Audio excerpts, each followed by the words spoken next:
Yes, we are live on South. Assalamu alaikum wa rahmatullahi wa barakatuhu. आज मैं live हूँ सैयदात के साल्क टॉक शो से। साल्क talk show is a programme जहां हम बहुत सारे सेलिब्रिटीज को, रिनाउंड पर्सनालिटीज को और इस तरह के बहुत सारे इश्यूज जो उनको हम समझते हैं कि वो माशरे के अंदर चेंज ला सकते हैं, बेहतरी ला सकते हैं, बदलाव ला सकते हैं। हम उन तमाम सोशल अवेयरनेस के इश्यूज को भी लेकर आते हैं। जो सेलिब्रिटीज हैं या इस तरह की बहुत सारी हमारी लेडीज हैं जो कि जिन्होंने आगे बढ़कर माशरे में काम किया है, नाम बनाए हैं, उन सबको भी हम लेकर आते हैं। हमारा साल ग्रुप जो है लेडीज ग्रुप है और मैं वुमेन इन पावरमेंट के ऊपर काम करती हूँ जनाब। ये भी साल टॉक का सिलसिला है जनाब, और आज हमारा उसका 13th एपिसोड है जिसमें सनिया हमारी मेहमान है। Sania, I welcome you to the show. अस्सलाम वालेकुम। वालेकुम अस्सलाम रहमतुल्लाहि व बरकातहू। Thank you so much. It's really an honour for me कि आप अपनी तमाम जिस तरह से मेरा आपसे डिस्कस भी हुआ, आपका शेड्यूल काफ़ी बिजी है अल्हम्दुलिल्लाह, जो अभी हम आगे चल के सुनते हैं जनाब कि आप क्या क्या अपनी ज़िंदगी में कारनामे कर रही हैं। और उन तमाम मसरूफियात के बावजूद आज आप मेरी रिक्वेस्ट पर हमारे प्रोग्राम की इज्जत बनना आपने जो है वो कबूल किया और हमारे प्रोग्राम को इज्जत बख्शी है जनाब, जिसके लिए मैं आपका शुक्रिया अदा करती हूँ। अच्छा जनाब, ये सनिया जो है वो थोड़ा बहुत मैं आपको बताती हूँ, उसके बाद मैं चाहूंगी कि हम आपकी अपनी ज़बानी सुने जनाब। सनिया जो है ये NLP प्रैक्टिशनर भी हैं और जनाब ये लाइफ कोच भी हैं। इन सब चीज़ों के बारे में तो हम इनसे सुनेंगे, मगर जो आज हमारा एक सबसे पहले इंट्रोडक्टरी प्रोग्राम है जनाब, जो सबसे अच्छी बात और जो बहुत ज़बरदस्त बात लगी है, जिसकी वजह से मैं आज आपको प्रोग्राम में भी लेकर आई हूँ, वो है जनाब कि हम आपको सबसे पहले तो मुबारकबाद देते हैं जनाब इस्लाम में दाखिल होने की। और हम चाहेंगे कि आप अपनी बहुत प्यारी सी स्टोरी हमारे साथ शेयर कीजिए कि आप इस रिलीजन में कब आपने इसको स्टार्ट किया, किस तरह से स्टार्ट किया, क्या स्ट्रगल्स आपने फेस किए, who was that person who brought you here in this beautiful religion, और क्या आपने डिफरेंसेस देखे कि कौन से रिलीजन में आप पहले से थी और कहाँ आई, किस चीज ने आपको चेंज किया। इस तरह की बातें थोड़ी सी हम चाहेंगे आपकी ज़बानी सुने। जज़ाकल्लाह खैर। बहुत शुक्रिया बहुत मुझे इस बुलाने के लिए और इतने बड़े प्लेटफॉर्म पे बुलाने के लिए। और अस्सलाम वालेकुम एवरीवन, जो भी लोग यहाँ हमें देख रहे हैं उनको मैं बताना चाहूँगी जो कुछ भी मुझसे पूछा गया है। और मैं basically Delhi born and brought up हूँ, वहीं पर मेरी एजुकेशन हुई, मास्टर्स की मैंने वहाँ पर।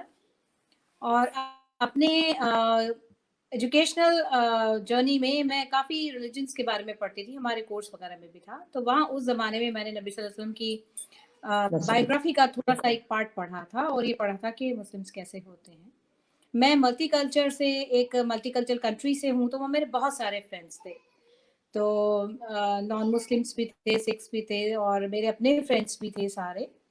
तो मैं सिंप्लिसिटी देखती थी कि कुछ लोग जो हैं वो इसको बहुत सिंपल तरीके से परफेक्टली फॉलो किया करते थे और वो अपने प्रिंसिपल्स पे बहुत मीन्स मैं सामने देखती थी कि जैसे झूठ नहीं बोलना है, किसी को डिच नहीं करना है, किसी को तकलीफ नहीं देनी है, मैंने उनको फॉलो करते हुए देखा।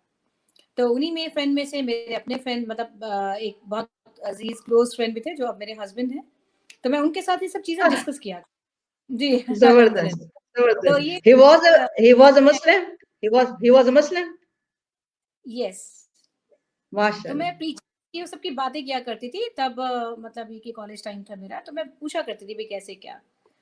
तो मैं पावर देखा करती थी कि रमजान में कैसे रखा जाता है, जून जुलाइयों की गर्मियों में बिना पानी के कैसे रहा, तो विल पावर देखा करती थी, मैंने बहुत ऑब्जर्व किया। फिर उसके बाद मुझे लगने लगा कि इसमें ऐसी क्या चीज़ है जो दूसरों से डिफरेंट है। तो कुछ प्रिंसिपल पढ़ी मैंने, इसके बारे में स्टडी की मैंने, क्रिश्चियनिटी के बारे में भी बहुत कुछ स्टडी की। फिर मैंने जब इसके बारे में स्टडी की, इस्लाम के बारे में, तो मुझे लगा कि एक मुकम्मल रिलीजन है, इसमें कोई फ्लॉ नहीं है। हर चीज़ के लिए आपको, हर एक प्रॉब्लम, हर एक बीमारी, हर एक तकलीफ के लिए एक आपके पास नुस्खा है, मीन्स आपके पास एक, मतलब आप कुरान उठाइए, उसके अंदर आपको कुछ ना कुछ ऐसा मिलेगा जो आपके ईज करेगा, आपको, आपके दिल को राहत हो जाएगी, आपको पता चलेगा आपको करना क्या है। खैर वो इस लिंक से फिर जो है मैं मैरिड लाइफ में आई, तो अल्हम्दुलिल्लाह मेरे पेरेंट्स ने मुझे बहुत अच्छे से एक्सेप्ट किया और रिस्पेक्ट भी किया, और मैं अपनी टीचिंग, अपनी ट्रेन जो भी प्रैक्टिस करती थी, अपनी प्रेयर्स करना, कुरान पढ़ना, ख़त्म कुरान मैंने अपने पेरेंट्स के यहाँ किया। पंजाबी फैमिली से, वेल नोन फैमिली से हूँ मैं, जिनके रूट्स अच्छा, पाकिस्तान में हैं। अच्छा, जी। उनके रूट्स पाकिस्तान में, तो उन लोगों ने किसी ने इस वक्त चेंज नहीं किया है, बट ये they accepted you. Yes, me, my husband, my kids, everyone, हम लोग वहाँ जाते हैं और बहुत अच्छे से अपने सारे जो भी हमें अरकान करने होते हैं करते हैं, अपने फेस्टिवल्स भी कर सकते हैं, कोई रिस्ट्रिक्शन हम पे नहीं है। अब जब मेरे जबरदस्त। दिल और दिमाग में ये बात था कि this is the beauty of Islam, तो मैं वही लेकर के आई थी, मगर उसके बाद मुझे कुछ वो देखने को मिला जो मेरे लिए शॉकिंग था। मैंने देखा था कि गीबत नहीं करनी, मगर मैंने देखा लोग कर रहे हैं। मैंने देखा मजाक नहीं उड़ाना है लिखा, मगर वो उड़ाते हैं। मैंने देखा तकलीफ नहीं देनी, मगर वो देते हैं। मैंने देखा कि किसी को जो है वो आपको दबाना नहीं है, किसी गरीब और यतीम को और किसी इसको तकलीफ नहीं देनी, मैंने देखा वो करते हैं। तो माशरे में हर चीज़ मैंने देखी। ऐसे लोग भी देखे मैंने कि जो दूसरों को इसलिए लेट डाउन करना है कि क्योंकि उनके अंदर, अपने अंदर वो क्वालिटीज़ नहीं है और वो इसको जो है वो फेस नहीं कर पा रहे, दूसरे की क्वालिटीज़ को फेस, तो अपोज होना और स्ट्रेस और सब, मतलब डिप्रेशन और ये सब चीज़ें बहुत पीक पे देखी मैंने। तो बस खैर वो बहुत अच्छे इम्तिहान भी गुजरे हमारे, अल्लाह ताला ने बहुत अच्छे से इम्तिहान भी लिए। मेरे बेबीज़ भी हुए, फिर वो गुजर गए, फिर उसके बाद मेरे अबॉर्शंस भी हुए, तो वो सब चीज़ें भी गुजरी, वो सब। मगर मुझे एक होप थी कि एक जो नाम अल्लाह का है, वो इस पूरे यूनिवर्स का सबसे पावरफुल नाम है, और आप उस नाम का साथ लेके अगर आप बिल्कुल मीन्स कि अगर आप बिल्कुल गहराई में समुंदर की भी गिर जाएं, तो वो एक ही सिर्फ ऐसी चीज़ है जो आपको बचा सकती है और निकाल सकती है। ये एक ट्रस्ट था मेरा। तो अल्हम्दुलिल्लाह इस ट्रस्ट ने मुझे जो है वो किया, and I am blessed with everything, Allah का शुक्र। इसके बाद मुझे महसूस हुआ कि बहुत सारी ऐसी चीज़ें हैं जो चेंज होनी चाहिए, जो चेंज होनी बहुत ज़रूरी है, जो कि घर के लेवल से लेकर के ऑफिसेस में, फ्रेंड्स में, बच्चों में, आजकल की न्यू जनरेशन में, हस्बैंड वाइफ के रिलेशन में, दोस्त दोस्त के रिलेशन में, बहुत कुछ चेंज होना चाहिए। मीन्स जो एक आजकल का ज़माना बहुत ज़्यादा मॉड होने के बावजूद बहुत सारी मेडिकल प्रॉब्लम्स में फँस गया है, डिप्रेशंस में, टेंशन्स में, नाउमीदियों में फँस गया है। एग्जैक्ट। तो कहीं न जी, कहीं जी। कुछ कमज़ोरी है। तो उस कमज़ोरी को दूर करने के लिए, क्योंकि मैं अल्हम्दुलिल्लाह हर चीज़ से अब नवाज़ भी गई हूँ अल्लाह की तरफ से, तो मुझे लगा एक वे आउट होना चाहिए इसका। तो मैंने एनएलपी की स्टडीज़ जो है वो स्टार्ट करी। एनएलपी की स्टडीज़ में ये होता है कि आप जो इंसान के अंदर एक जो नेगेटिव चीज़ें घर कर जाती हैं, बस जाती हैं, जो कि निकल नहीं सकती, और वो यकीन कर लेता है कि यही मेरी ज़िंदगी है और ऐसे ही मुझे मर जाना है, उसको री-इम्प्रिंटिंग करते हैं। सही। मीन्स आप ब्रेन के न्यूरॉन्स को री इम्प्रिंट करते हैं, उसको वर्दीनेस बताते हैं, उसको उसकी ये बताते हैं कि वो कितना काबिल है, अल्लाह ताला ने उसको कितना यूनिक एक बना के भेजा है, और उसको क्या कुछ कर गुजरना चाहिए, जो कि वो बिल्कुल एक नाउमीदी के गहरे गड्ढे में बैठा हुआ होता है। तो ये मैंने 100 बिल्कुल। आवर्स का एक कोर्स किया पहला, फिर मैंने प्रैक्टिस साथ साथ स्टार्ट की, उसके बाद मुझे लगा कि शायद मुझे और एक स्पेशलाइजेशन भी चाहिए। फिर मैंने 50 आवर्स का मोर एक कोर्स किया, that is meditation with goal settings and skills, जो कि थ्योरी पार्ट उसका कंप्लीट हो चुका है और उसका मेडिटेशन पार्ट चल रहा है। हम लोग रात के 2:30 बजे उठते हैं, 2:30 से 5 हम लोग को मेडिटेट करवाया जाता है, गोल सेटिंग कराया जाता है, माइंड में न्यूरॉन्स की री इम्प्रिंटिंग करवाई जाती है कि किस तरह से आपको फेथ को सामने रख के अपने आप को बोल्ड करना है। क्योंकि मेरे सही। हिसाब से हमारे फोर फादर्स थे, वो भी जिंदगी गुजर के गए हैं और वो हमसे कहीं सख्त जिंदगी गुजर के गए हैं। उनके पास ये सारी सही। फैसिलिटीज नहीं थी। हमारे सामने ही सामने फ्रिज ले लीजिए और एसीज ले लीजिए और कूलर्स का जमाना, कलर टीवी का जमाना, गैस स्टोव का जमाना, वॉशिंग मशीन, ये सब हमारे सामने आए हैं। इससे पहले तो एग्जैक्टली। कुछ नहीं था।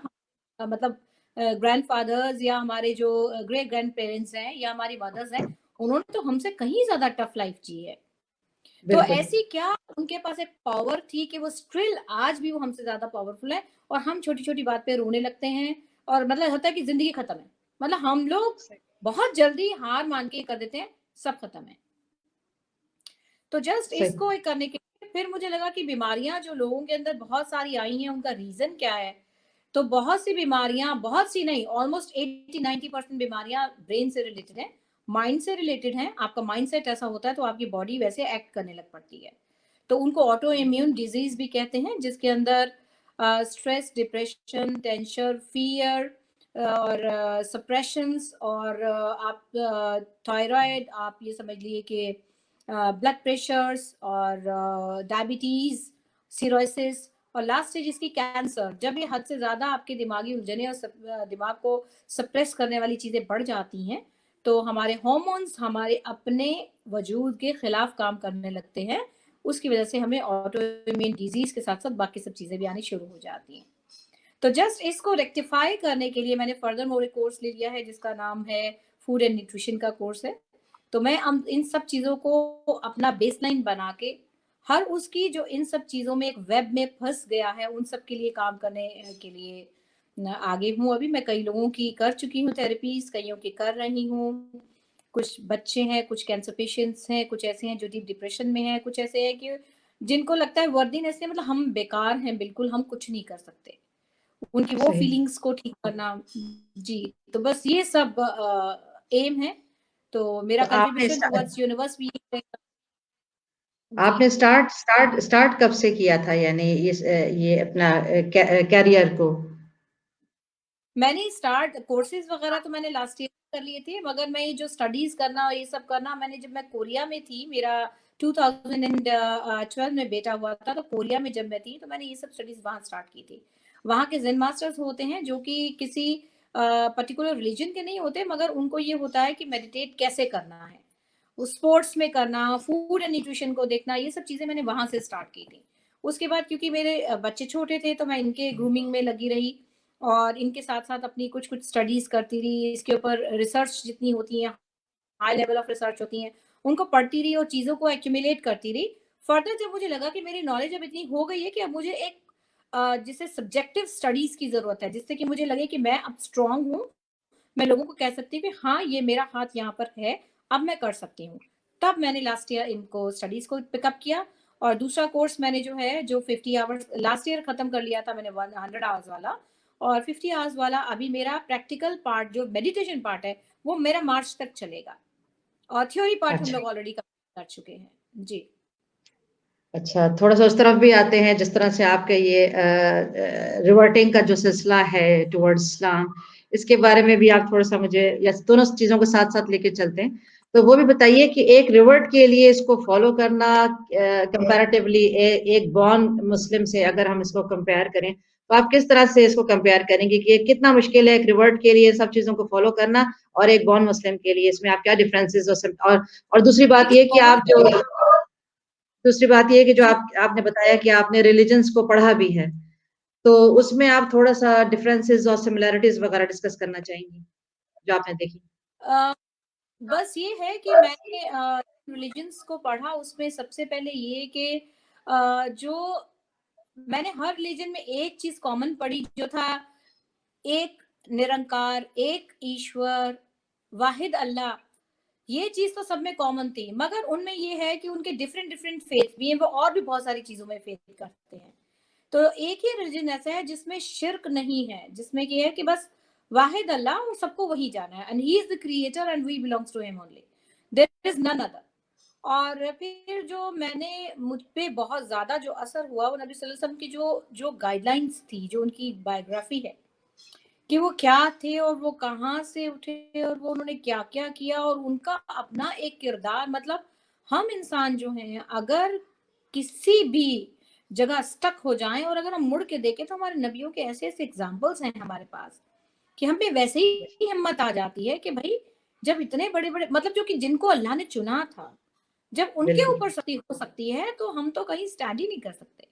हम तो बस बिल्कुल। एक जो अर्थ वॉर्म नहीं है, बस समझ लीजिए। फिर भी हमें ये देखना चाहिए कि अल्लाह ताला ने हमें हर मखलूक़ात से बेहतर बनाया है, दिमाग दिया है, सोचने समझने की सलाहियत, डिसीजन लेने की सलाहियत। तो इसका मतलब कि हमें अल्लाह ताला ने किसी एक कॉज के लिए भेजा है। तो बेसिक ये है कि आपको रिलीजन ने सिर्फ 5 चीजें फर्ज करी हैं। आपकी जो है हज है, उम्रा है, आई मीन हज है, ज़कात है, और आपके नमाज है, और आपके रोजे हैं।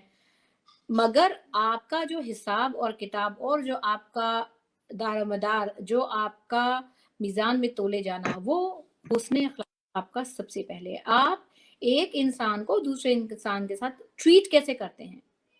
क्या उसे सता रहे हैं या उसे दबा रहे हैं या उसके ऊपर ज़ुल्म कर रहे हैं या उसको बराबरी से देख रहे हैं कि नहीं? उसको हिराकत की नज़र से देख रहे हैं कि नहीं? ये कौन है? ये कहाँ से आया? इसकी क्या है? ये अमीर है या गरीब है? तो ये सब तो कहीं इस रिलिजन में स्टैंड ही नहीं करता।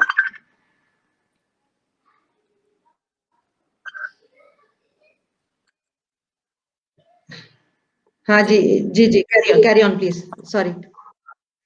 तो ये था कि एक जो इस रिलीजन की खूबी ये है कि आप चाहे बादशाह हैं, चाहे आप करोड़पति हैं, चाहे आप फ़ेरारी से आ रहे हैं या आप साइकिल से आ रहे हैं या आप ठेले से आ रहे हैं, आप नमाज़ एक सफ़ में पढ़ेंगे।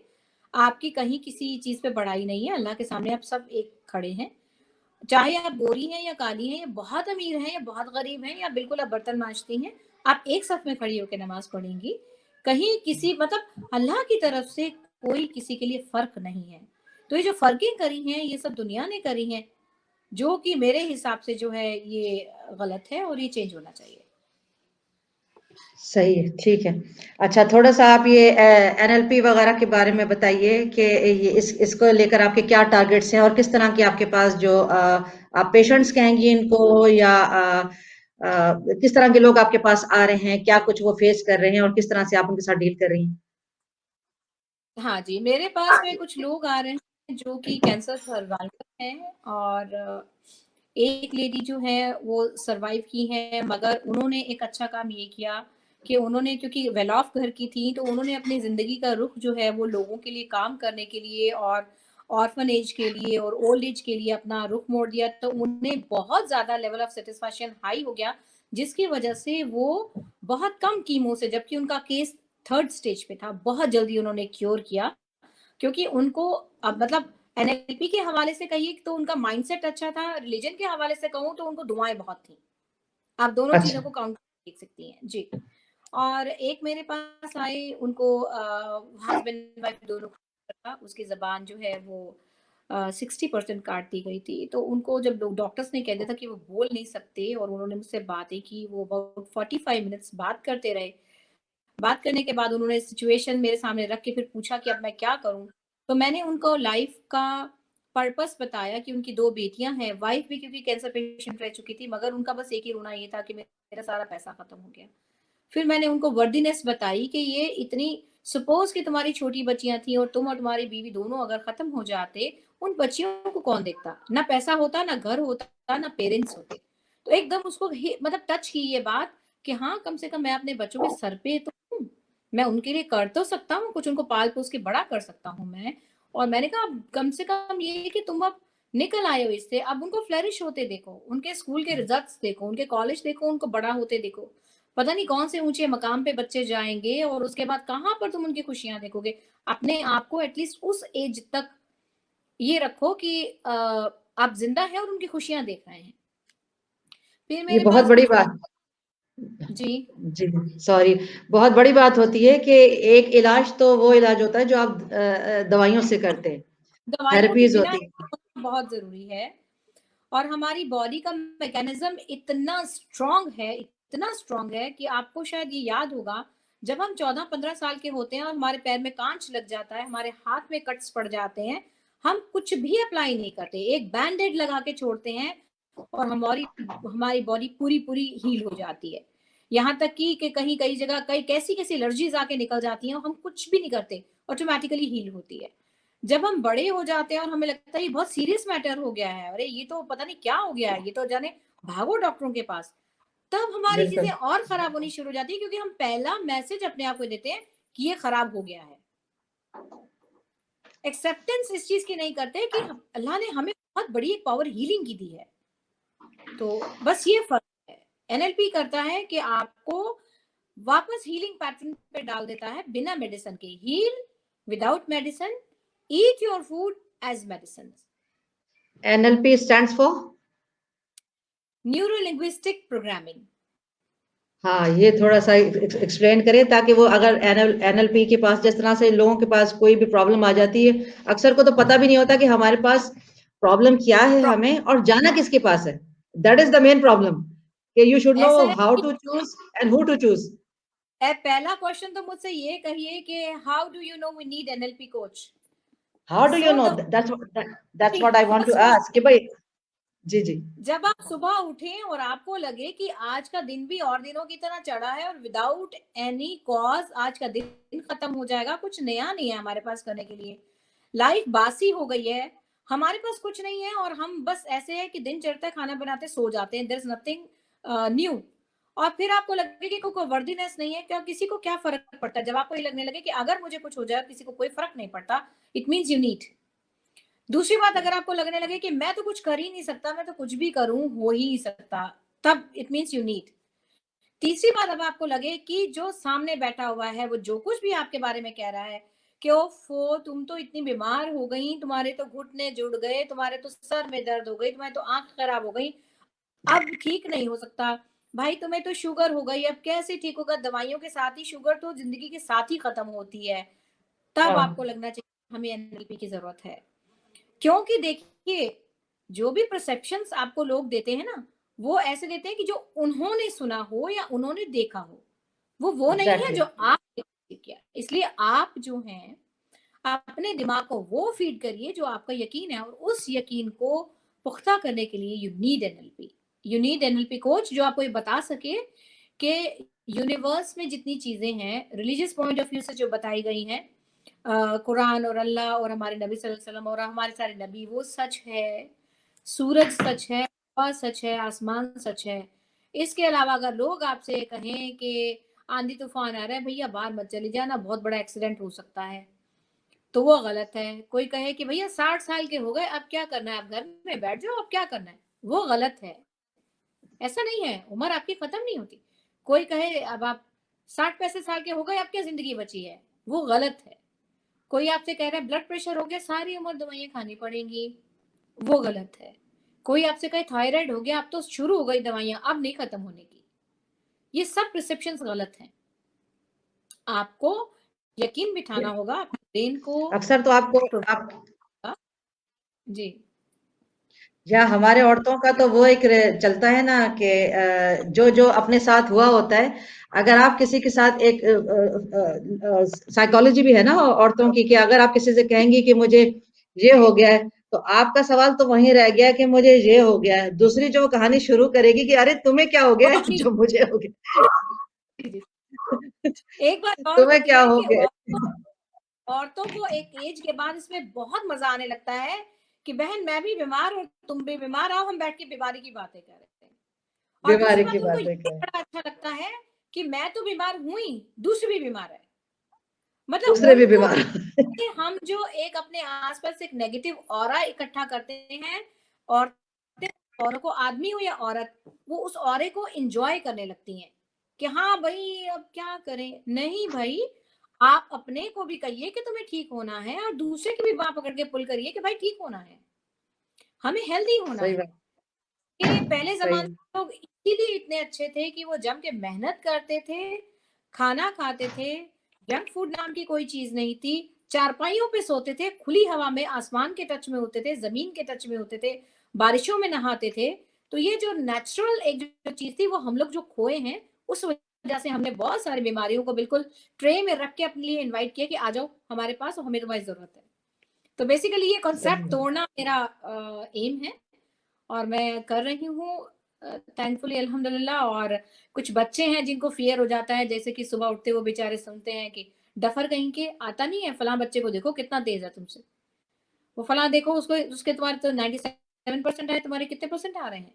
तो ये जो पेरेंट्स की फ्रस्ट्रेशन होती है जो वो बच्चों पे उतारते हैं, ये बहुत गलत है। कुछ बच्चों को कहा बहुत जाता है जी बहुत जबरदस्त बात आपने की है। इस पर भी हम एक अलग टॉक शो भी कर सकते हैं, अभी भी थोड़ी बात की जा सकती है और ऑब्वियसली, मगर हम आगे भी स्पेशल सेशन भी इसके लिए ले सकते हैं बहुत कि जो सारे जी बहुत हमारे बहुत अपने बहुत सारे, यहाँ हमारे तक अपने कि मैं एशियन मार्शल। ऑब्सेशन जो आजकल हो गया है कि वेट लूज करना है, वेट कम करना है, वो एक कॉज ये नहीं देखते कि वेट कम क्यों नहीं हो रहा, क्यों नहीं कम हो रहा? क्योंकि आपने अपने दिमाग में पहले से फीड कर दिया कि आप ओवरवेट हैं। आपके दिल और दिमाग ने एक्सेप्ट कर लिया। अब भले ही आप कितनी भी डाइटिंग कर जाइए, जब तक आपके दिल और दिमाग से, दिल तो नहीं खैर दिमाग, न्यूरॉन्स से ये जब आप इरेज नहीं करेंगी कि आप फैट हैं, तब तक आपका वेट लूज नहीं होगा। कितने लोगों को मैंने सुना कि पता नहीं क्या बात है, हम सब कुछ कर रहे हैं, वेट नहीं लूज हो रहा। तो वेट ना लूज होने का ये रीजन है, बच्चे चिल्लाते हैं, शोर मचाते हैं और बदतमीज हैं। वो इसलिए बदतमीज हैं क्योंकि आप खुद उनको एक रिस्पेक्टफुल वे में नहीं बुलाते, आप उनको अपने दोस्त नहीं बनाते, आप उनके साथ बैठ के बातें करके हंसते नहीं है, आपका एक फैमिली टाइम नहीं है। आपके यहाँ ये हो गया है कि जितने भी यंगस्टर्स हैं और आपके घर में कोई आया, कुछ हुआ, उन्होंने अपने अपने पेट्स उठाए, अपने अपने कमरों में घुस गए। पहले जमाने में ऐसा नहीं होता था। पहले जमाने में दस्तरखान बिछते थे, सब साथ में बैठ के खाना खाते थे। उस खाने की टेबल पे बहुत सी बातें ऐसी निकलती थी जो कि सोल्यूशंस भी होती थी। फैमिली टाइम आजकल जी में ये नहीं है। आजकल के हमारे जो यंगस्टर्स हैं, स्पेशली 14 ईयर से लेके एक 18-20 साल तक के बच्चे, उनका घर में लोगों से, अपने बहन भाइयों से, माँ बाप से प्यार कम और बाहर के लड़के लड़कियों से लगाव और प्यार ज्यादा है। वो क्यों है? वो क्यों घर से दूर गए? उसका एक रीजन है। जितने ज्यादा हम मॉडिफाई हुए, जितने हम गैजेट्स वाले हुए, जितना हम बाहर के लोगों से जुड़ गए, उतना हम घर के लोगों से कट गए। ये चीज करेक्शन करनी जरूरी। बिल्कुल पहले जमाने में हमने तो नंबर सुने ही नहीं थे कि 60%, 65% से ऊपर क्या आते हैं। हम तब भी खुश थे। 60% में लोगों के घरों में जो है स्कूल से ले जाके लड्डू बढ़ जाया करते थे, बच्चे के 65% आए, भाई फर्स्ट डिवीजन आ गई। और आज का जमाना ये है कि अगर बच्चा 94, 95% लाया तो उसकी पिटाई होती है घर में। क्यों 97, यही 98 नहीं आए? तो ये अगर बहुत आप सारी आप जी जी अगर आप भी इस चैप्टर के ऊपर काम कर रही हैं तो बहुत अच्छा कर रही हैं। और अगर अभी इस चैप्टर पे काम नहीं किया तो मैं आपको सजेस्ट करूंगी कि जरूर काम करें, क्योंकि अगर रिसेंटली हम लोग देख रहे हैं बहुत सारे बच्चों ने सुसाइडल अटेम्प्ट्स किए हैं। इट्स अ जी, रियली सीरियस इशू। के ऊपर स्टडी की है। इंडिया में सुशांत सिंह राजपूत एक लड़का था, उसने सुसाइड कर ली और उसके साथ ही साथ 17 यंग बच्चों ने सुसाइड कर ली। उन्हीं में से एक की मदर का ट्रीटमेंट मैंने अभी किया है कुछ दिन पहले। अल्लाह और वो अकबर बच्चा अल्लाह। में था, बहुत स्मार्ट 21 साल का बच्चा था, हर फील्ड में अच्छा था, साइकिलिस्ट था बहुत जबरदस्त, ब्लॉगर था वो, व्लॉगर था वो, हर चीज। बट उसने अपने आप को हैंग कर लिया और वो मरने से करीबन 1.5 साल पहले से अपने पेरेंट्स को हिंट दे रहा था। अपने पेरेंट्स को पूछता था कि कौन सी मौत इजी होती है, आखिर मरने के बाद क्या होता है, मर के दूसरी बॉडी मिल जाती है कि नहीं मिल जाती है। मतलब आप ये देखिए कि वो क्यों डिटैच हो गया अपनी माँ और बाप के प्यार से। कोई रीजन रहा होगा। उसका किसी से अफेयर नहीं था, कोई कोई लड़की से उसका अफेयर नहीं था, मर्चेंट नेवी में बच्चा था। बहुत बड़ा रीजन इसके पीछे ये था कि वो जिंदगी से अपना प्यार खत्म कर चुका था, वर्दीनेस खत्म कर चुका था। उसे लगता था ठीक है, मर गए तो क्या फर्क पड़ता है, माँ रो धो के चुप हो जाएंगी, बहन और फादर, और इकलौता बेटा था वो। तो ये कुछ ऐसी पेनफुल, मुझे मतलब इस चीज की पेन मुझे बहुत ऐसी फील हुई।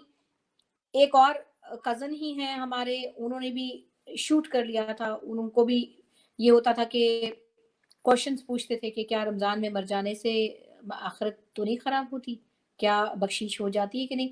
मतलब उस स्टेज तक जो इंसान पहुंच रहा है तो उसके अंदर बहुत से सिम्टम्स आ जाते हैं और उसकी बॉडी बोलती है, उसका दिमाग बताता है कि मेरे साथ ये गलत हो रहा है, मुझे संभाल लो, मुझे मुझे ट्रीट कर लो। मीन्स वो आपसे डिमांड कर रहा होता है, हिंट्स दे रहा होता है, मगर चूंकि वो खुल नहीं पाता आपसे, इसलिए वो इस तरह के अटेम्प्ट्स करता है।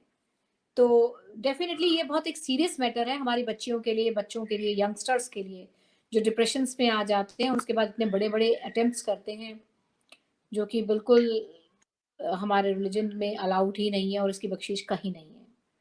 तो इसके यही ऊपर मैं बहुत सारे जैसे जरूर जरूर काम कीजिए। अभी जैसे बहुत सारे यहाँ पर ये एशियन हमारा जो भी माशरा है, इसमें हमारे पाकिस्तान में भी काफी सारे जो है अभी देखने में इस तरह के केसेस आए हैं जहां जवान बच्चों ने, बच्चियों ने अपने आप को बिल्कुल ही ये अटेम्प्ट्स किए, सुसाइडल अटेम्प्ट्स किए। उसकी वजह ये रही है कि वालिदैन का अपना अपना मोबाइल लेकर कमरों में रहना, इनफैक्ट वालिदैन की आपस में बॉन्डिंग का भी ना होना, जिसकी वजह से बच्चे ऐसे इन्वायरमेंट में जो है वो ग्रो अप होते हैं जहां माँ बाप को ही उन्होंने एक उन्हीं को आपस में मिलते हुए नहीं देखा, वो हसरत में ही जी रहे होते हैं कि यार एक बॉन्डिंग चाहता होता है बच्चा, एक माशरा, एक शेल्टर जहाँ एक प्यार हो, मोहब्बत हो। फिर ये मोबाइलों ने भी काफी खाना तबाहकारी मचाई है कि छोटे-छोटे बच्चों को, औरतों को आसानियां नजर आ गई हैं। औरतें भी यानी मोबाइल छोटे से बच्चे को जो अभी स्ट्रोलर पे बैठा हुआ है, उसको भी पकड़ा बहुत देते हैं कि छोटे चलो रोएगा, पकड़ा देते हैं। जी तो बहुत सारी वजूहात हैं और फिर एक्सेप्टेंस की बात है।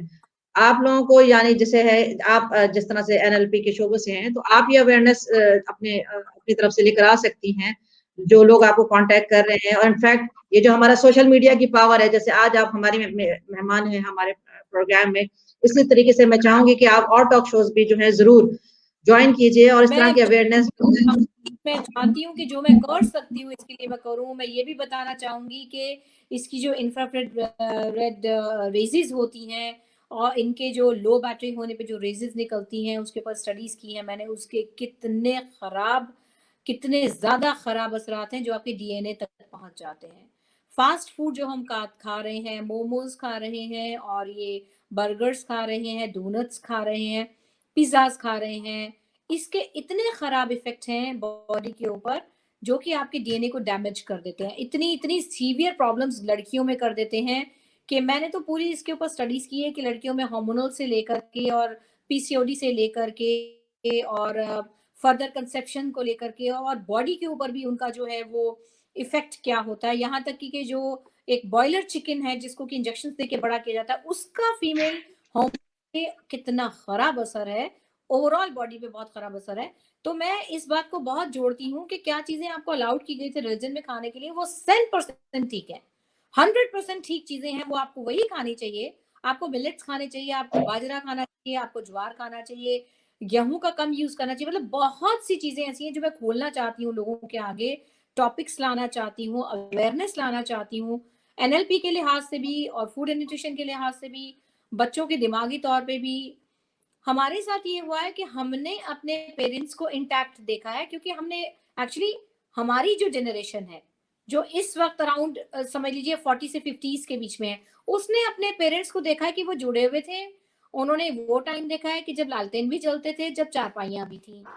इसके बीच में हमारी जनरेशन जो है, हमारी जनरेशन ने सारा मॉडिफाई होते हुए देखा है। और जो आज की जनरेशन आई है, इस जनरेशन ने बहुत हाईटेक चीजें देखी हैं। मोबाइल्स इन लोगों ने देखा, इंटरनेट इन लोगों ने देखा है, टीवी और एलईडी और हर चीज देखी इन लोगों ने। तो इन लोगों को बेसिक जो वैल्यूज हैं उसकी कमी है, जो कि हम करेक्ट कर सकते हैं। अगर हमारी जनरेशन ने करेक्ट नहीं किए तो फर्दर सारी जनरेशन इसमें खराब ही जाएंगी। मसलन कि आज के बच्चे जो उनको हम कहें कि नीचे बैठ के चटाई पे खाना खा लो, वो नहीं खा सकते।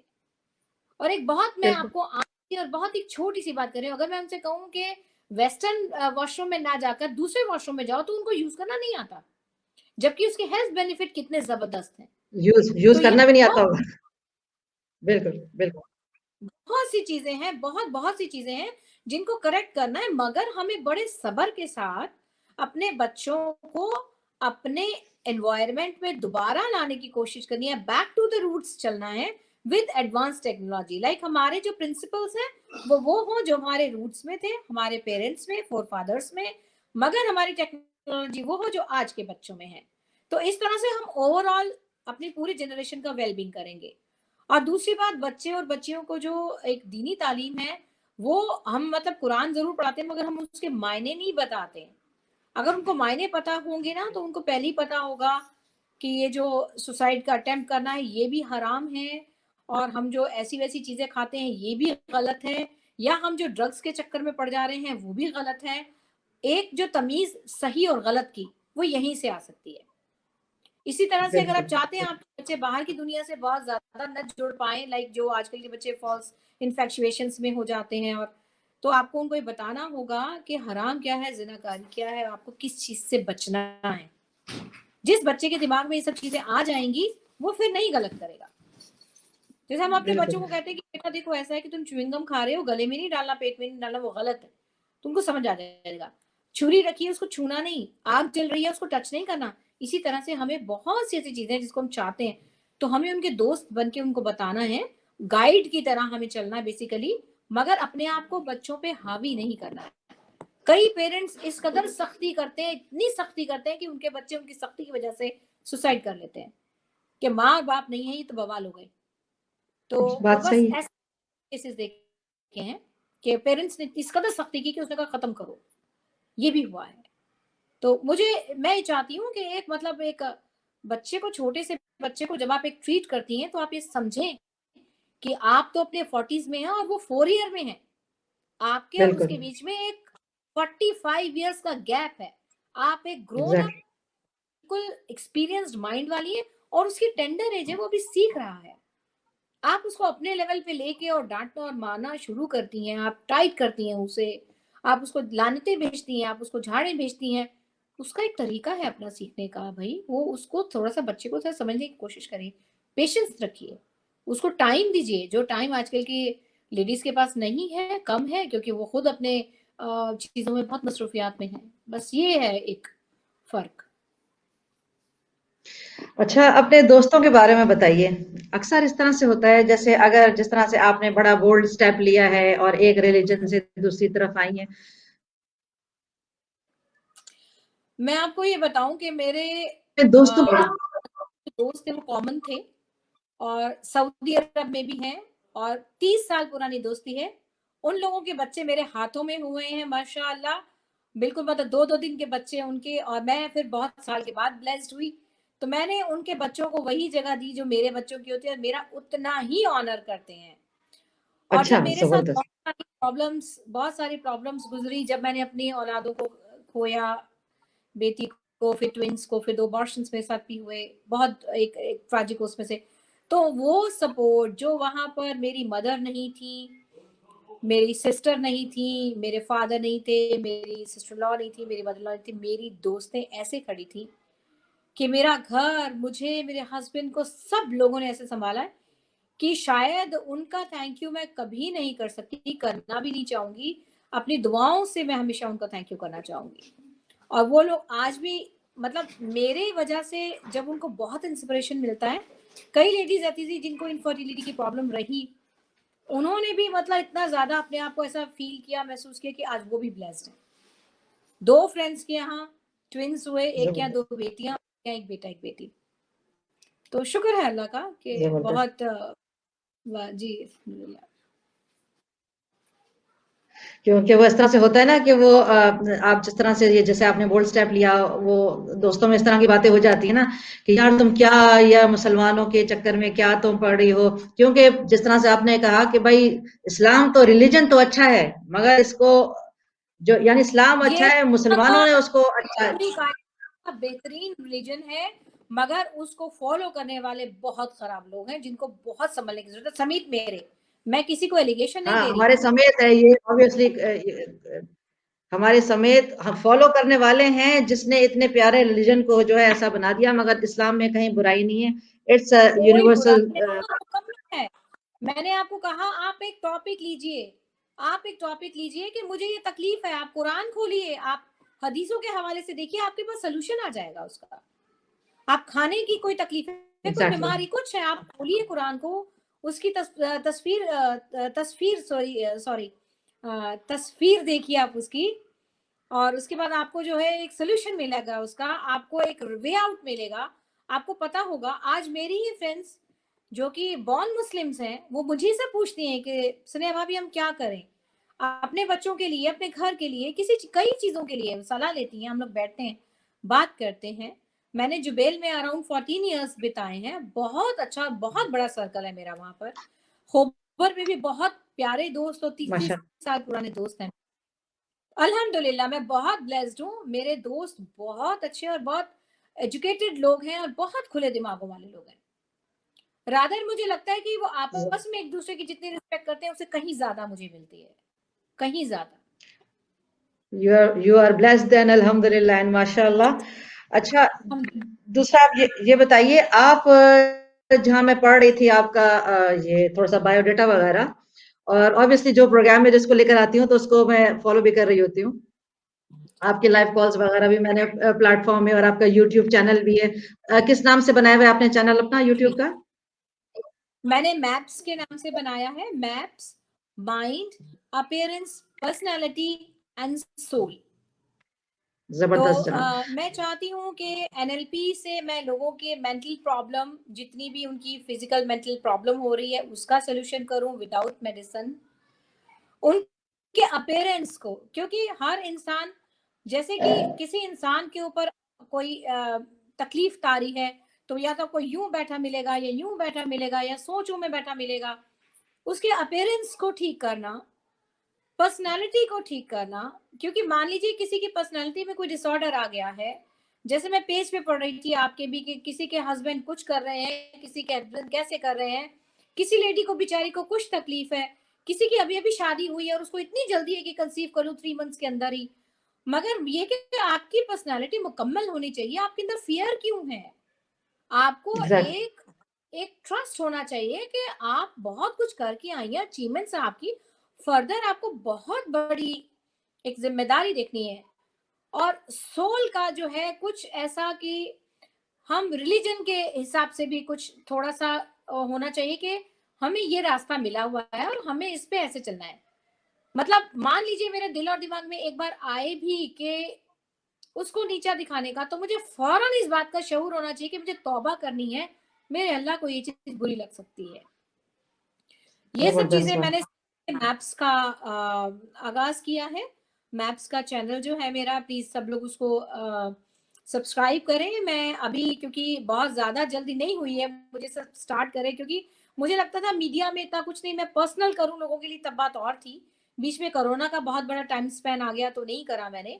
अब थोड़ा शुरू किया है तो मैं अपने सारे जो है व्लॉग्स उसमें डालूंगी, अवेयरनेस को लेके भी डालती रहूंगी, आप लोगों के प्रोग्राम के वीडियोस भी डालती रहूंगी। जहां किसी के साथ मैंने इस एनएलपी के साथ में, एक तो होता है आपने थ्योरी कर ली, आप बात कर रहे हैं, बात से बात करते चले जा रहे हैं। एक होता है जो रीप्रिंटिंग करते हैं, आप जो रीप्रोग्रामिंग करते हैं, उसकी टेक्निक्स होती हैं। 186 टेक्निक्स होती हैं जिससे हम दिमाग की एक्सरसाइज करवाते हैं सामने बैठा के, चाहे वर्चुअली, मगर वो 101 होनी चाहिए सीरियस केसेस में। मगर अगर किसी का जैसे कोई वर्कशॉप चाहिए ओवरऑल, मान लीजिए गोल सेटिंग के लिए, जैसे मैंने अभी WSB के लिए किया, उनका एक सिंपल ही था, हमें रिलैक्स होना है और हमें गोल सेटिंग करनी है। तो मैंने उन सब लेडीज अच्छा, को एक मैं कॉम्प्लेक्स। मैं यहाँ इंटरप्ट करूंगी आपको। मैं इधर ही सवाल की तरफ ही आ रही थी, इसी जो आप अभी आपने बताया। ये आप, मैं देख रही थी आप WSB की मेंबर भी हैं, राइट? वुमेन स्किल्स ब्यूरो की। तो what is this bureau about, और आपका क्या रोल है इसके अंदर? WSB bureau is women skills bureau, Riyadh का ग्रुप है। इसमें इंटरनेशनली सब लेडीज जुड़ी हुई हैं और इसमें मैं उनका राइटअप भी लिखती हूँ इंटरनेशनल प्लेटफॉर्म पे। पिछले टाइम का जो इनका एक एनुअल राइटअप आता है, उसमें मेरे आर्टिकल आए हैं। और प्लस मैं एनएलपी कोच की और ट्रेनिंग, एजुकेशन एंड ट्रेनिंग के ग्रुप में हूँ। और वो अब इन्होंने एक प्रोफेशनल लेडीज का ग्रुप पूरा क्रिएट किया है फेसबुक पे, अभी हाल ही 2 दिन पहले। तो क्योंकि पहले सब कुछ जो है वो इनके क्लब में होता था, व्हाट्सएप के थ्रू या जूम के थ्रू, अब इन लोगों ने प्लेटफॉर्म पे करना शुरू किया है, बड़े प्लेटफॉर्म के। तो इनके डिफरेंट ठीक है। डिफरेंट ग्रुप्स बने हुए हैं जिसमें कि जिस भी लेडी की कोई भी क्वालिटी है वो उसमें आके जुड़े। और ओपन प्लेटफॉर्म पे आके, इनके बहुत सारे राइटर्स हैं, काउंसलर्स हैं, और कुछ लोग जो हैं वो एजुकेटर्स हैं, कुछ लोग जो हैं वो मीडिया में काम करते हैं, और कुछ लोग हाई लेवल पे यूनिवर्सिटीज में करते हैं, कुछ लोग जो हैं वो सिर्फ इसमें है कि कहाँ से स्कॉलरशिप मिलके और बच्चों तक पहुंचे। बहुत सारे, मतलब इसमें बहुत सारी स्पेशलाइज्ड लेडीज हैं जो सब मिलके ये सब काम तो इसको करती हैं। इसको ज्वाइन करने का क्या तरीका है? उसको ज्वाइन करने का तरीका ये है कि लिंक है, वो लिंक मैं शेयर कर लूंगी। उसमें गूगल फॉर्म है, गूगल फॉर्म आपको भरना है। भले ही आप टीचर हैं या आप आर्टिस्ट हैं या आप स्टोरी टेलर हैं या आप कुछ भी, जो भी आपकी क्वालिटी है, वो आपको उसके अंदर अपने एजुकेशन के साथ डालना है। और फिर वो आपको जो है अपने ग्रुप में ऐड होने का इन्विटेशन देंगे। फिर आप उसमें ऐड हो जाइए, फिर उसकी ग्रुपिंग हो जाएगी। मतलब कि एजुकेशन ग्रुप वाले एक में हो जाएंगे, मीडिया वाले एक में हो जाएंगे, और बाकी किसी और की कुछ स्किल्स है तो वो उसमें हो जाएगा। फिर इन्होंने एक कॉमन प्लेटफॉर्म बना दिया है जो कि प्रोफेशनल लेडीज ग्रुप के नाम से है। फिर आप उसमें ज्वाइंटेड हो जाएंगी, फिर आप ओवरऑल वर्ल्ड की लेडीज के साथ जुड़ जाएंगी, ताकि आप उनसे इंटरेक्ट कर सकें, उनके साथ जो है आप अपने एक्सचेंज व्यूज एक्सचेंज कर सकें, अपनी वर्कशॉप्स कर सकें। तो ये है। Is that a paid service? I think it is good. I mean, being a lady, to empower more ladies, I think one should. I think. ठीक है, जबरदस्त हो गया। अच्छा, आजकल तो जैसे हम देख रहे हैं, अब हमारे जिस तरह से पहले ज़माना होता था, इतनी ज़्यादा लोगों में अवेयरनेस भी नहीं होती थी, सादगी थी, सादी ज़िंदगी थी, सिंपल लाइफ थी। अब जैसे-जैसे टेक्नोलॉजीज़ बढ़ती जा रही हैं, लाइफ डिफिकल्ट होती जा रही है, प्रॉब्लम्स ज़्यादा होते चले जा रहे हैं। और एक सबसे अच्छी बात जो इस ज़माने की मैं समझती हूँ, ये सोशल मीडिया है जनाब। अब अगर हमें अब जो भी मसला है, और जो एनोनिमस पोस्ट का जो एक तरीका हो गया है हमारे प्लेटफॉर्म्स में भी, आपने जो कुछ भी बोलना है एनोनिमस करके आप एटलीस्ट अपनी फ्रस्ट्रेशन तो निकालने का एक वेंट आउट का जरिया तो बन गया है। तो thanks to social media as well, जिसकी वजह से आज आप भी मेरे साथ बैठी हुई हैं, मैं भी यहाँ पर बैठी हूँ, और हम बहुत सारी बात। जी, हर चीज को देखिए, सोशल मीडिया पहले भी था मगर डिजिटल नहीं था। पहले भी चौपाल थी, पहले भी लोग बैठते थे, पहले भी अपने भाई बंधुओं के साथ बैठ के बातें करते थे, वो था इन पर्सन, आप दिल से जुड़े हुए होते थे। अब ये हो गया है कि भले ही आप दूर हैं, ये एक बहुत बड़ा एडवांटेज है कि भले ही आप दूर हैं, आपको सलाह चाहिए, आपसे बात करनी है, ये एक इतना बड़ा एडवांटेज है। मैं वही तो कह रही थी कि रूट्स तो हमें चाहिए अपने फोर फादर्स के, टेक्नोलॉजी हमें चाहिए आज की। मैंने यही आपसे कहा जी, टेक्नोलॉजी तो आज ही की चाहिए, आज हम जुड़े हुए हैं एक दूसरे से। मजे की बात, जो प्रोज एंड कॉन्स की बात करें, मजे की बात तो ये है कि अगर आपके अंदर कोई टैलेंट है या अवेयरनेस लाना चाहते हैं, तो this is the best place, social media जो है। मगर बात, आप विमेन एम्पावरमेंट करना चाहते हैं एक दूसरे के साथ जुड़ के, तो ये बहुत अच्छा है। आपसे जुड़िए, मीडिया से जुड़िए, मगर प्लीज इस चीज को अपने लिए ये ना लाइए कि हम एक दूसरे के कॉम्पिटिटर्स हो गए हैं। आप एक दूसरे के सपोर्टर्स बनिए, चाहे घर के लेवल पे, चाहे मान लीजिए आप घर में हैं, तो एक सास और बहू, एक नंद और एक भाभी, और एक देवरानी और एक जेठानी को एक दूसरे का सपोर्टिव होना चाहिए। सपोर्ट करिए एक दूसरे को, ताकि अगर हस्बैंड भी आपके साथ कोई गलत बात कर रहा है, तो आपकी मदर इन लॉ, आपकी सिस्टर लॉ खड़ी हो आपके साथ कि नहीं भाई तुम क्या कर रहे हो भाभी के साथ में। आई मीन टू से कि विमेन इटसेल्फ इतनी बड़ी पावर है कि कई दफा यही विमेन जो है दूसरी विमेन को रूल करने के लिए, और अपने बेटे को या अपने भाई को या अपने फादर को या किसी को भी, मतलब मेल को, मतलब सपोर्ट करने के लिए वो दूसरी विमेन को डाउन करती हैं। ये भी गलत है, ये भी ठीक होना चाहिए। और अकॉर्डिंग टू इस्लाम, अगर सबको सबके स्लॉट बता दिया जाए कि ये माँ बाप का जगह है, ये बीवी का रुतबा और उसकी जगह है, ये बहनों भाइयों की जगह है, ये दोस्तों की, अजीजों की जगह है, और सबकी एक एक, मतलब हर एक की बाउंड्री लिमिट सेट है। हर एक अगर अपनी बाउंड्री लिमिट ना क्रॉस करे, तो कहीं झगड़ा नहीं हो सकता, कहीं कोई गलत बात ऐसी नहीं हो सकती, और हर घर में सुकून और खुशी हो सकती है। चले सनिया, अब आप ये बताइए कि आप आगे जो है अपने आप को, हमारे पास प्रोग्राम का जो है वक्त भी अब शॉर्ट है, अब ये बताइए कि आगे अपने आप को 10 सालों में कहाँ देखती हैं?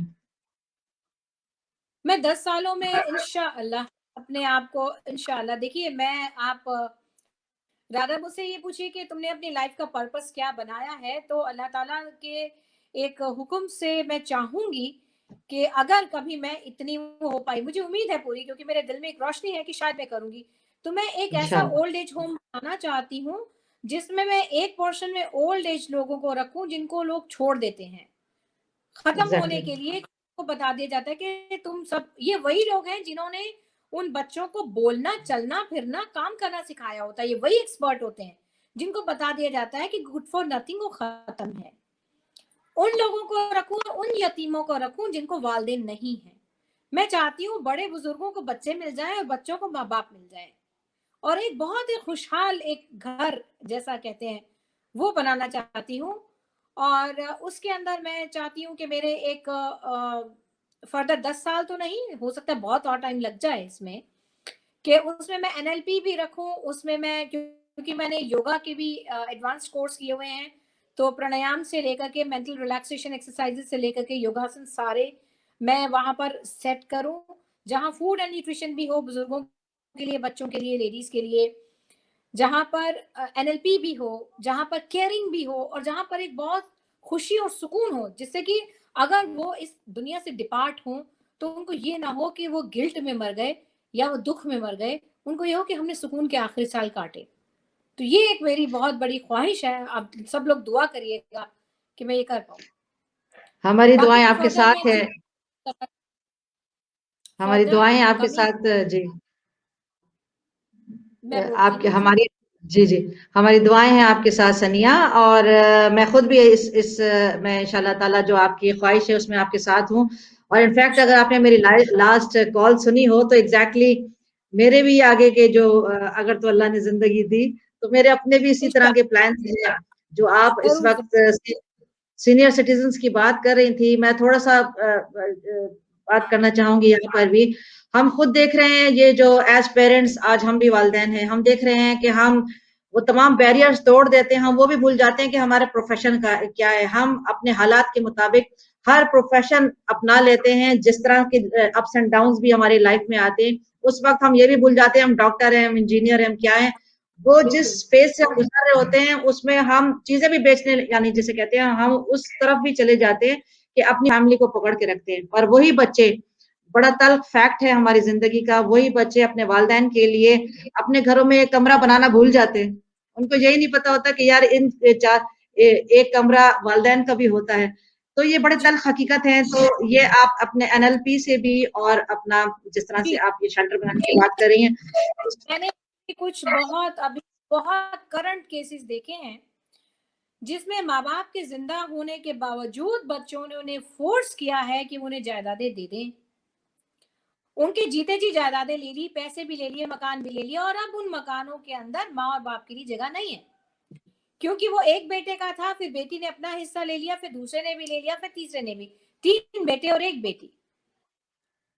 तो मैं यही उन बात माँ है बाप आपने को भी अपने जीते जी अपने हाथ और पैर खत्म मत करिए। ये आपका अर्न किया हुआ है, आपको जो करना है आपके जाने अपनी वसीयतें करिए, मगर अपने सामने अपनी चीजों को खत्म मत करिए बिल्कुल भी। आप अपनी बिल्कुल लाइफ के आखिरी मिनट तक अपने कमाए हुए पैसे को एंजॉय करने के पूरे हकदार हैं। आपने उन बिल्कुल हकदार, बच्चों को किया, पाला पोसा, बड़ा एजुकेट किया, उनके कामों में सेट करवाया। आपकी लड़कियों की आपने शादियां की, अच्छा करके आपने जितना, मतलब देखिए हर माँ बाप अपने तरीके से बेस्ट करके देता है अपनी बच्ची को, आपने उनका बिल्कुल किया। आप उनके बच्चों का भी कर रहे हैं, आपके नाती पोते घर आते हैं, आप उनको लड़ाते हैं, आप उनको देते हैं, मगर अपने आप को इतना बाउंड और इतना खाली मत कर लीजिए कि आपको लगे कि एक चाहता है चली जाएं आप, दूसरा चाहता है चली जाएं आप, तीसरा चाहता है चली जाएं, या चौथा कह रहा है मेरे पास तो जगह ही नहीं है। ऐसा ही है। तो ये मत यही आपने अपने प्रोग्राम से आप और हम मिलकर इंशाल्लाह ताला जो काम कर रहे हैं इस पर आगे और भी काम करेंगे कि ये जो जो लोग हैं, जो पेरेंट्स हैं, उनको शुरू शुरू ही से ये इस तरह की बातें समझाई जाएं। जनाब आप अपने जो बहुत है जिस सारी तरह से जी, बहुत सारी चीजें हैं जो मैं कहना चाहती हूँ, जो मैं लोगों से बात करके उनके अंदर को थोड़ा सा झकझोरना चाहती हूँ, हिलाना चाहती हूँ कि प्लीज जागो, और जो कर रहे हो, जो हम में बुराइयां, जो मुझ में बुराइयां हैं, जो आप में हैं, जो मेरे घर वालों में भी हैं, उनको किसी तरह से एलिमिनेट करके इस अर्थ को, इस अपने आसपास की सराउंडिंग को खूबसूरत बनाओ। पैसा हर चीज नहीं है। एक बुक मैंने अभी रिसेंटली पढ़ी है, उसमें है कि लास्ट विश ऑफ डाइंग, ये मलेशिया में हुआ है ये, और मलेशिया की जो नर्स है वो लिखती नहीं थी कभी, मगर उसके इस एक्सपीरियंस ने उसको कहा कि मैं लिखूं। उसमें जब उनको पूछा गया कि ये बताओ कि मरने वाले की लास्ट होती कि तुम्हें क्या याद आ रहा है, उसको पैसा याद नहीं आया, उसको गाड़ी बैंगलोर कुछ याद नहीं आया, सामान याद नहीं आया, उसको याद आया उसके वो दोस्त जिसके साथ उन्होंने खूबसूरत लम्हे बिताए थे, वो खूबसूरत यादें, वो खाने, वो महफिलें, वो दोस्त, वो रिश्तेदार जिनके साथ वो अटैच था, उनकी कमी उसे महसूस हुई। तो मैं आपके प्लेटफॉर्म से ये मैसेज देना चाहती हूँ कि प्लीज रिलेशनशिप्स की कदर करिए। ये छोटी छोटी बातों पे लड़कर आप अपने रिलेशंस खत्म कर देते हैं, भाइयों से, दोस्तों से ईगो को आगे लाके प्लीज इसे खत्म करिए। कुछ भी नहीं होगा। वो नबी सल्लल्लाहु अलैहि वसल्लम का एक कॉल है कि अगर तुम्हारी माफी मांगने से इज्जत कहीं घटती हो तो आखिरत में मुझसे ले लो। तो इस पे यकीन कर लीजिए, मगर प्लीज अपने रिश्तों को अच्छा करिए, अपने रिलेशनशिप्स को पालिए, अच्छा करिए, सपोर्टिव बनिए एक दूसरे के साथ, मिठास के साथ जिंदगी जिए और काटना एक दूसरे को बंद करिए, नीचा दिखाना, काटना, जुल्म करना, ये सब बंद करिए। बहुत शुक्रिया सनिया, आपसे बात करके बहुत अच्छा लगा। आपसे और भी बहुत ज्यादा बातें करना चाहते हैं मगर टाइम की शॉर्टेज है हमारे पास। फिर भी अगर आप कुछ और कुछ कहना चाहती हैं तो स्टिल बस मैं यही सबसे रिक्वेस्ट करना चाहूंगी कि अगर आपको लगता है, मेरे पास तो बहुत सारे टॉपिक्स हैं, मैं तो आवर्स बोल सकती हूँ टॉपिक्स पे, मगर आप चाहती हैं अगर किसी टॉपिक को लाएं आपका नाम लिए बिना, तो आप प्लीज इन्हें जो है मैसेज करिए, ग्रुप में इनबॉक्स करिए। हम उस टॉपिक को पिक करेंगे, उससे रिलेटेड मैं आपको बताऊंगी, भले ही वो आपको मेंटल प्रॉब्लम है, फिजिकल प्रॉब्लम है, कोई किसी रिलेशनशिप प्रॉब्लम है, किसी चीज से भी है।